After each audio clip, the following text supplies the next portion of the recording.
Aujourd'hui, nous allons être témoins de l'effondrement de la solidarité européenne avec l'Ukraine.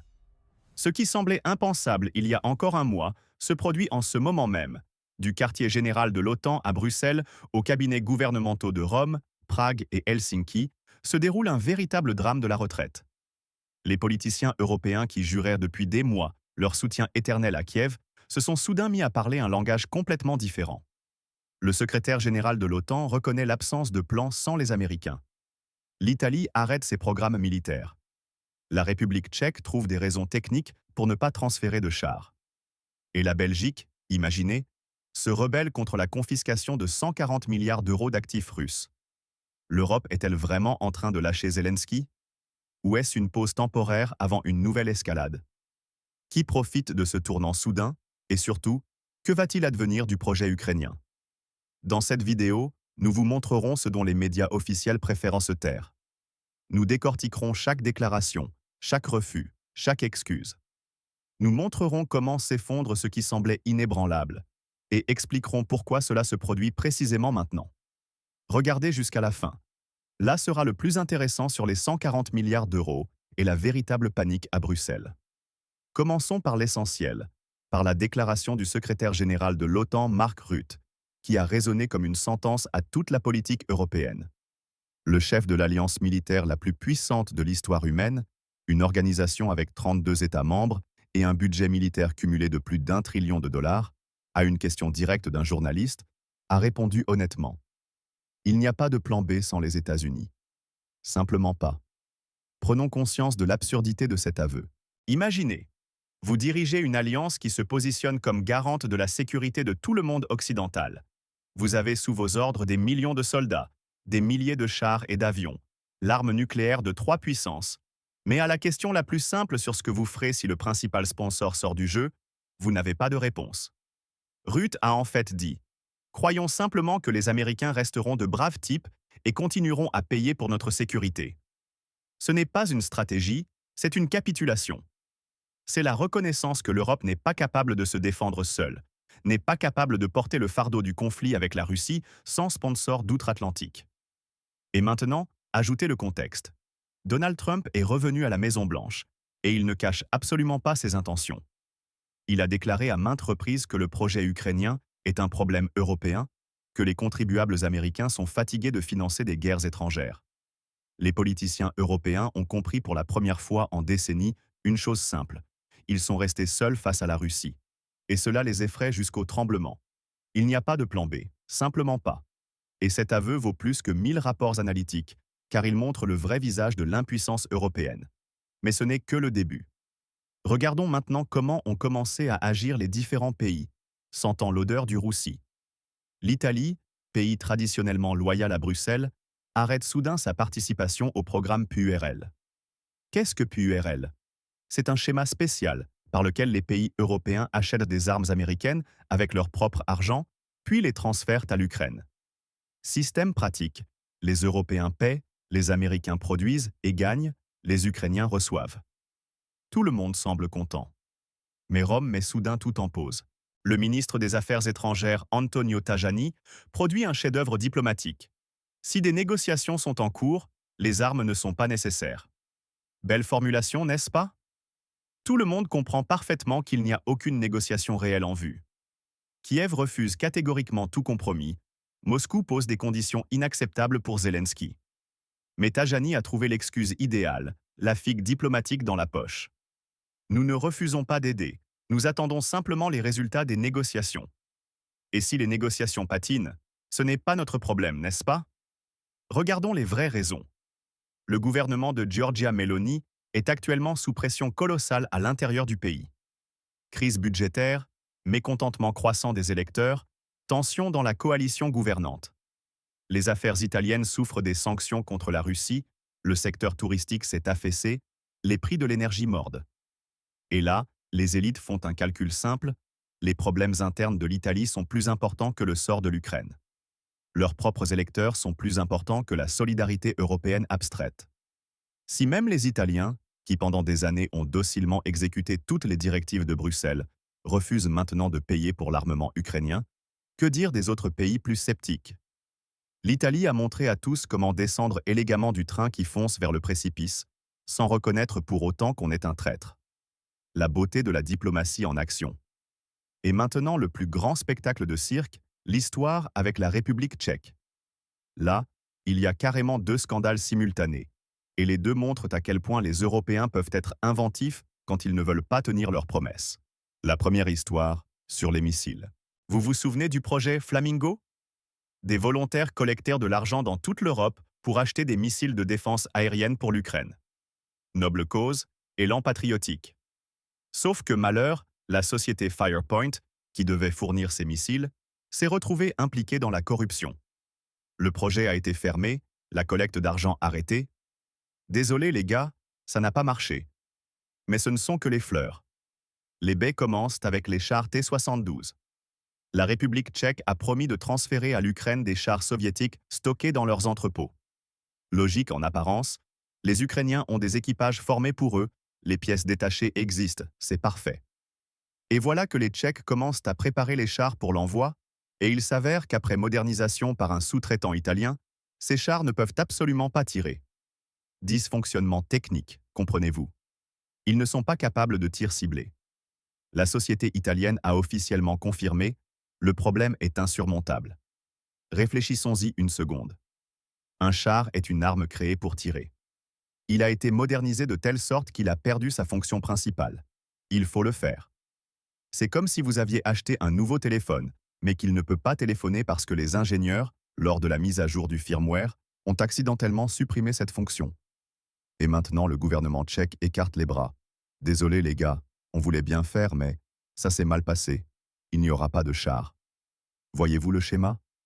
Même les petits pays qui étaient auparavant locomotives du soutien à l'Ukraine, qui criaient le plus fort à la solidarité, cherchent maintenant toutes les excuses. Corruption, problèmes techniques, obstacles bureaucratiques, mais l'essence est une. L'armement promis à l'Ukraine ne viendra pas. Continuons vers le nord. La Scandinavie, bastion des valeurs libérales et de la solidarité européenne, s'est également mise à parler un langage étrange. La Finlande, incluse dans la liste des garants de sécurité pour le futur accord de paix sur l'Ukraine, a exprimé publiquement sa surprise. Le Premier ministre Petteri Orpo, qui n'est pas le politicien le plus médiatique et dont chaque déclaration publique est soigneusement calculée, a déclaré « Pourquoi nous a-t-on inscrits là? Quand avons-nous accepté ?» Remarquez la tonalité. Ce n'est pas un refus catégorique, c'est précisément de la surprise. Une façon diplomatique de dire « Les gars, vous avez décidé quelque chose sans nous, et nous ne sommes pas sûrs de vouloir y participer. » Le président Alexander Stubb est allé encore plus loin. Il a déclaré texto « Préparez-vous à des conditions de paix injustes pour l'Ukraine. » Méditez sur ces mots. Le président finlandais dit aux Ukrainiens « Préparez-vous à la défaite. » Oui, il a ajouté quelque chose sur le renforcement de la pression sur la Russie, sur la poursuite des sanctions, phrase de service pour sauver les apparences. Mais le message principal a résonné de façon cristalline. L'Ukraine va perdre, et la paix sera conclue à des conditions qui ne plairont pas à Kiev. Et maintenant la Roumanie. Ici, on est passé des paroles aux actes. Les militaires roumains ont détruit un drone maritime ukrainien en mer Noire. Version officielle, il est entré dans les eaux territoriales roumaines, représentait une menace. Mais soyons honnêtes, ce n'est plus un refus d'aider, c'est une opposition active. C'est une action militaire contre un drone ukrainien. Imaginez les gros titres il y a encore 6 mois si cela s'était produit. Scandale mondial, accusation de trahison, demande de sanctions. Et maintenant? Silence. Quelques nouvelles dans les médias locaux et c'est tout. Parce que tout le monde comprend. La situation a changé. Le froid scandinave n'est pas une métaphore. C'est la nouvelle réalité pour le projet ukrainien. Et maintenant la cerise sur le gâteau. Nous allons maintenant vous raconter une histoire qui montre le vrai visage de la solidarité européenne. L'histoire de 140 milliards d'euros d'actifs russes gelés dans les banques européennes. Cet argent est devenu la pomme de discorde pour laquelle se déroule en Europe une vraie bagarre. Ursula von der Leyen et ses alliés ont inventé un schéma astucieux. Ils ont compris que la confiscation directe d'actifs souverains d'un autre État est une violation de toutes les normes internationales imaginables. C'est un précédent qui détruira tout le système du droit international et de la finance. Ils ont donc inventé une manœuvre de contournement. Ne confisquons pas cet argent directement. Donnons à l'Ukraine un prêt de réparation garanti par les actifs russes gelés. Beau, n'est-ce pas? Nous ne volons pas en quelque sorte l'argent russe, nous prêtons simplement aux Ukrainiens. Et si l'Ukraine ne rembourse pas, eh bien, alors il faudra saisir ses actifs. Ce n'est pas notre faute, ce sont les Ukrainiens qui n'ont pas pu rembourser. De l'hypocrisie pure. Mais c'est précisément là que commence le plus intéressant. Parce que la majeure partie de ces 140 milliards d'euros se trouve dans le dépositaire belge Euroclear. C'est un centre de règlement international par lequel transitent des trillions d'euros et de dollars. Et voilà que le gouvernement belge dit soudain « Stop, nous ne participerons pas à ce schéma ». Le Premier ministre Bart de Wever produit une déclaration qui sonne comme une gifle à tout Bruxelles. Qui croit que la Russie va perdre? Ce sont des contes, des illusions, voler des actifs souverains, on n'a jamais fait ça. Évaluons le moment. La Belgique, pays où se trouve le siège de l'Union européenne, pays qui a activement sponsorisé le projet ukrainien, alloué de l'aide, accueilli des réfugiés, cette même Belgique dit soudain « ça suffit ».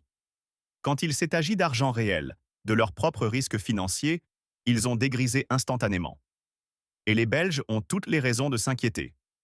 Euroclear n'est pas simplement une banque, c'est une institution systémique de la finance mondiale. Là sont stockés les actifs des monarchies pétrolières du Golfe Persique, des dirigeants africains, des investisseurs asiatiques, des oligarques latino-américains. Et tous ces gens regardent la situation très attentivement. Si les Européens confisquent les actifs russes, même sous le beau prétexte d'un prêt de réparation, qu'est-ce qui les empêchera de faire la même chose avec l'argent des Saoudiens? Ou des Qataris? Ou des Chinois? Car on peut toujours trouver un prétexte. Violation des droits de l'homme, soutien au terrorisme, menace à la démocratie. Les Belges comprennent.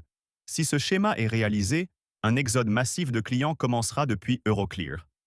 Des centaines de milliards de dollars s'envoleront vers les banques suisses, vers les centres financiers asiatiques, vers les fonds arabes. Et qui répondra de cet effondrement? Pas von der Leyen, qui dans quelques années partira en retraite honorable. Pas les politiciens allemands qui poussent ce schéma. C'est la Belgique qui répondra. Son économie, son secteur financier, ses contribuables. De plus, Euroclear a déjà menacé de poursuites judiciaires contre l'Union européenne. Ce ne sont pas des blagues. C'est le plus grand dépositaire du monde qui déclare qu'il intentera un procès aux autorités de l'UE si elles continuent à faire pression sur lui. Et voilà où cela devient le plus piquant. Selon le Financial Times, les fonctionnaires de la Commission européenne sont en état de choc face à ce plan. Les bureaucrates européens, qui soutiennent habituellement toutes les initiatives du leadership, disent cette fois ouvertement « c'est de la folie ». Je cite un haut fonctionnaire. « Je ne comprends pas comment ils pensent s'en tirer ». Une autre source à Bruxelles reconnaît que même les alliés de von der Leyen pensent qu'elle teste les limites des possibilités de l'UE. Je traduis du bureaucratique en langage humain. Elle s'est emballée. Elle a pensé qu'elle pouvait tout et s'est heurtée à la réalité. 140 milliards d'euros. Je répète encore, 140 milliards d'euros. Cet argent est devenu le papier tournesol qui a montré le vrai visage de l'élite européenne. Quand il s'agissait de belles paroles, de solidarité verbale, tous étaient prêts. Mais quand il s'est agi d'argent réel, de risques juridiques, de conséquences économiques, ont commencé les excuses, les peurs et les rébellions. Écrivez dans les commentaires ce que vous pensez. Finiront-ils par prendre ces 140 milliards d'euros, ou la Belgique réussira-t-elle à défendre ses intérêts? Et que se passe-t-il en Ukraine même? À Kiev règne une véritable panique. Sur les chaînes Telegram ukrainiennes, sur les réseaux sociaux, dans les commentaires sous les nouvelles, le même mantra. On nous a trahis. Tout le monde nous a trahis. Les Européens ont menti, les Américains nous ont abandonnés, personne n'a besoin de nous.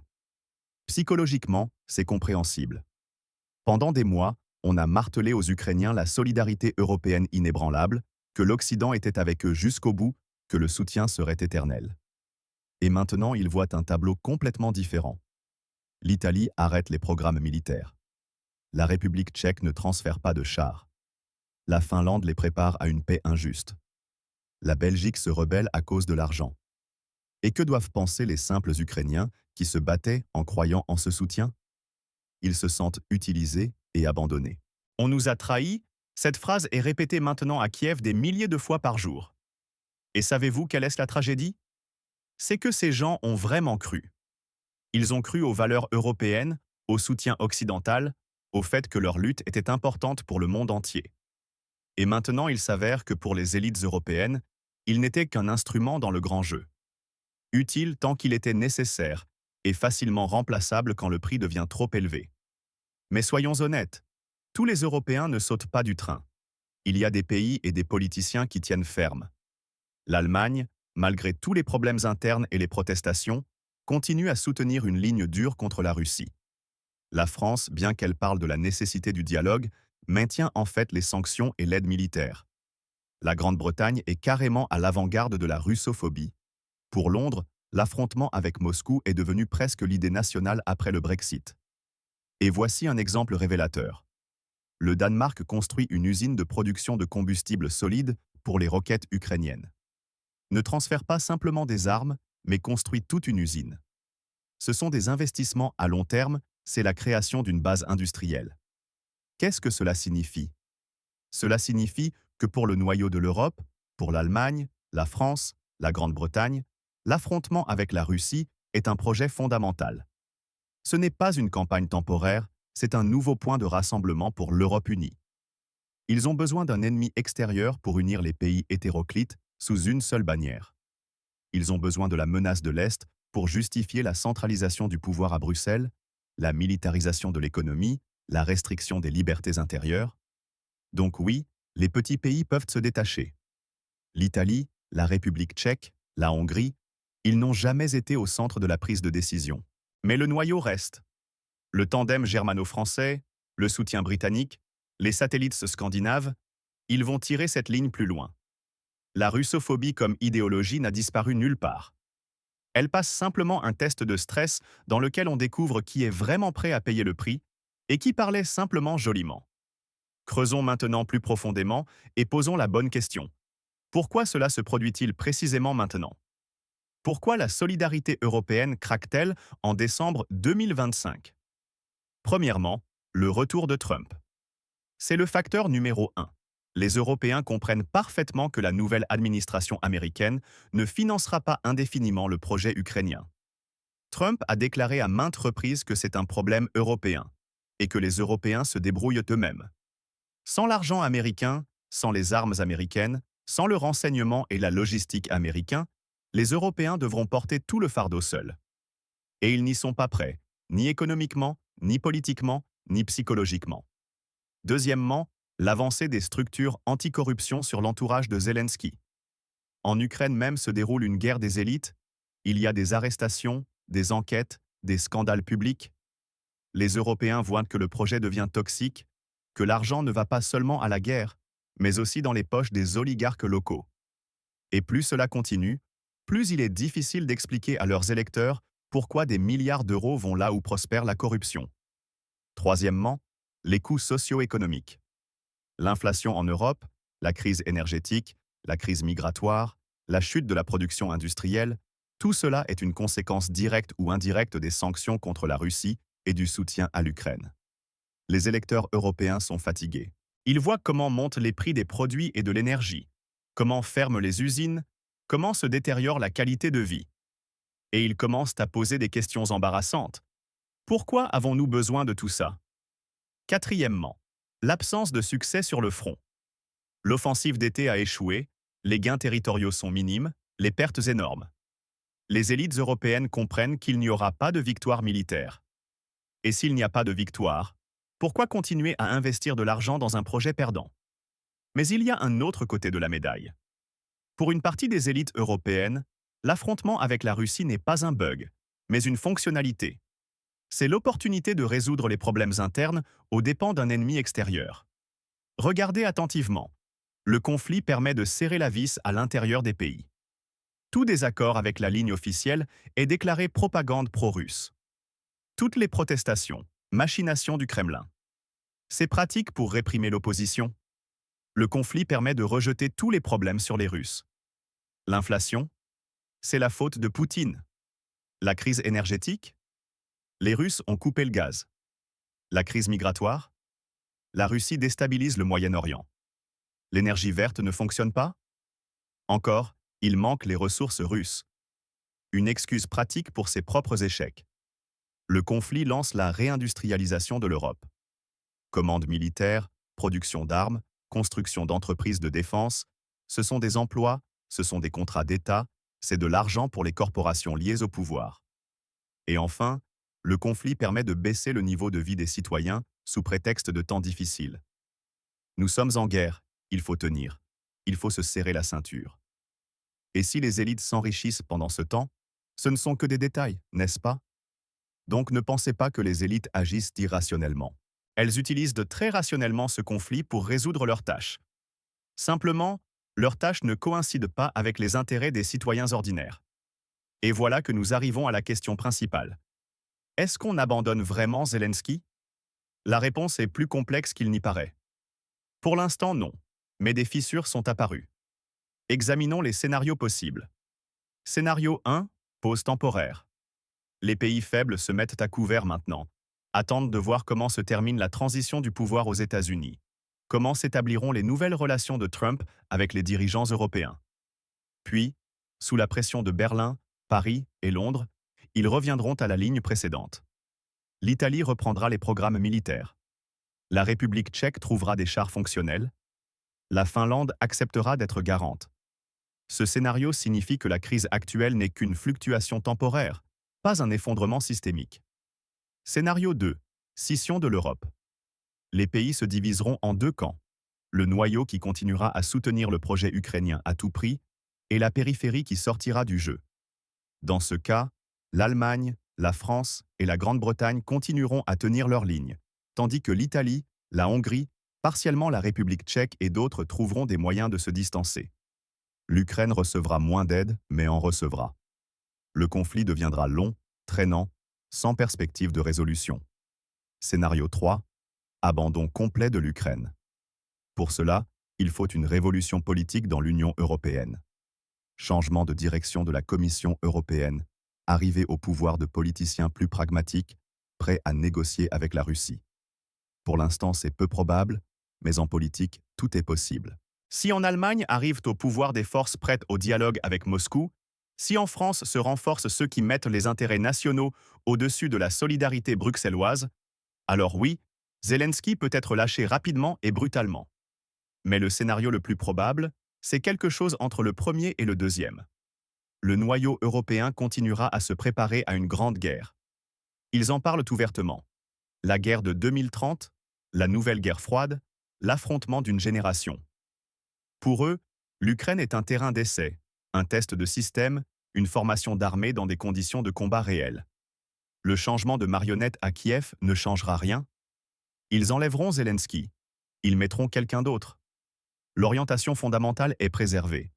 Il faut un conflit avec la Russie, il faut une ligne de front, il faut une tension permanente. Parce que sans ennemi extérieur, l'Europe unie se désagrège. Sans menace de l'Est, il est impossible de justifier la centralisation du pouvoir à Bruxelles, la militarisation des budgets, la restriction des libertés. Qui croit que la Russie va perdre? A demandé le Premier ministre belge. Et c'est la bonne question. Les élites européennes ne croient pas en une victoire militaire sur la Russie. Mais elles n'en ont pas besoin. Elles ont besoin d'un conflit sans fin, d'un chaos contrôlé, d'une mobilisation permanente. Et pour cela, elles ont besoin de l'Ukraine, comme zone tampon, comme instrument de pression, comme prétexte pour leur propre militarisation. Tirons les conclusions. L'Europe craque vraiment, mais tient encore. L'OTAN reconnaît l'absence de plan sans les Américains, et c'est une catastrophe pour tout le concept de sécurité européenne. L'Italie arrête les programmes militaires sous prétexte de négociations inexistantes. Et cela montre que même les pays loyaux cherchent une sortie. La République tchèque ne peut pas transférer de chars à cause de problèmes techniques et de corruption. Et c'est le symbole de l'effondrement des belles promesses face à la réalité. La Finlande prépare les Ukrainiens à une paix injuste, et c'est la reconnaissance directe d'une future défaite. La Roumanie détruit des drones ukrainiens, et ce n'est plus un refus d'aider, mais une opposition active. Mais l'essentiel, c'est la Belgique et sa rébellion contre la confiscation de 140 milliards d'euros. C'est là que passe la vraie ligne de front. C'est là que se décide si les Européens sont prêts à payer le prix réel de leur politique, ou s'ils chercheront des excuses. 140 milliards d'euros, je répète encore, c'est la pomme de discorde qui montre le vrai visage de l'élite européenne. Ceux qui criaient le plus fort à la solidarité sont les premiers à fuir quand il s'agit de leur propre poche. Qui croit que la Russie va perdre? A demandé De Wever. Et c'est une question non pas pour la Russie, mais pour l'Europe elle-même. Croyez-vous en votre propre propagande? Ou ne sont-ce que de belles paroles pour les électeurs? On nous a trahis, crient-ils à Kiev. Et ils ont raison. On les utilise vraiment. Mais la vérité est que le monde entre dans une ère de grande guerre, de redistribution des sphères d'influence, d'effondrement des anciennes alliances et de formation de nouvelles. Dans cette réalité, les petits pays et leurs dirigeants ne sont que des pièces sur l'échiquier. On les utilise tant qu'ils sont utiles, et on les jette quand ils deviennent un fardeau. Aucun changement de décor ne changera la direction du mouvement. On peut changer de président, de gouvernement, de slogan, mais l'essence restera. Les élites européennes s'accrocheront à leur projet de Europe unie, à l'affrontement avec la Russie, à la militarisation et la centralisation, parce que sans cela, elles n'ont pas d'avenir.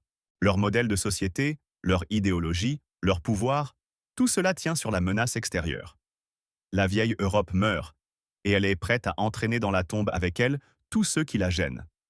Mais l'histoire montre, de tels projets finissent toujours de la même manière.